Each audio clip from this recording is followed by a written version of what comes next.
התורה מדברת על תשובה, וזה יוצא בדיוק לפני ראש השנה. רק בעיה אחת שבפרשה כתוב, כי תשמע בקול אדוני אלוהיך לשמור מצוותיו וחוקותיו, הכתובה בספר התורה הזה, כי תשוב אל אדוני אלוהיך בכל לבבך ובכל נפשך. עכשיו גם באנגלית, אם מסתכלים בתרגום האנגלית, since you will be heeding your God and keeping the divine commandments and laws that are recorded in this book. כלומר, בספר התורה הזה, כלומר, התורה שבכתב מאוד מאוד רוצה שנקיים את מה שכתוב בה, החוקים שקיימים בתוכה, ולא בחוקים שלא כתובים בה. לדוגמה, אם התורה אומרת לנו, סתם דוגמה, עין תחת עין, וזה מה שכתוב באמת בתורה שבכתב, אז התורה מצפה מאיתנו לקיים את המצוות שכתובות בתורה שבכתב, ולא לעשות משהו שהוא לא כתוב בתורה שבכתב. כלומר, תשובה, מה זה תשובה?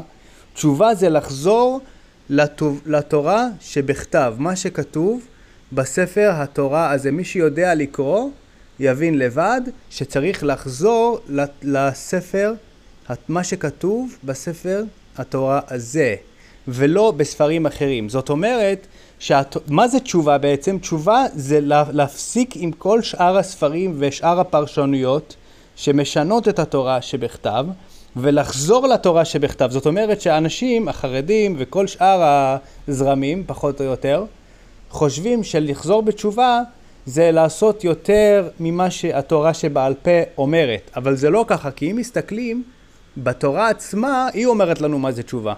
תשובה זה לחזור לעשות את מה שכתוב בספר התורה הזה.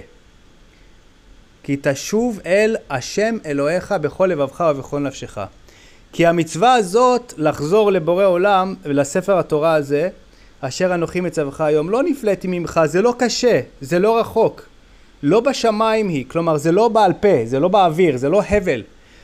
לאמור מי יעלה לנו לשמיים, מי ייקח לנו מהאוויר את הדברים שבעל פה, ויקחה לנו וישמיע אותה ונעשה, שישמיע לנו אותה. הרי היא לא בעל פה, היא לא משהו שדיבורים.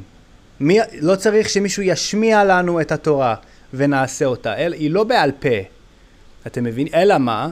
היא לא מעבר לים, היא לא קשה, היא כתובה, כי קרוב אליך הדבר מאוד בפיך ובלבבך לעשותו. כלומר, מי רוצה לחזור בתשובה, הוא צריך בעצם לנטוש את כל הפירושים שמשנים את התורה שבכתב, ולחזור לתורה שבכתב. כתוב במפורש בפרשת ניצבים.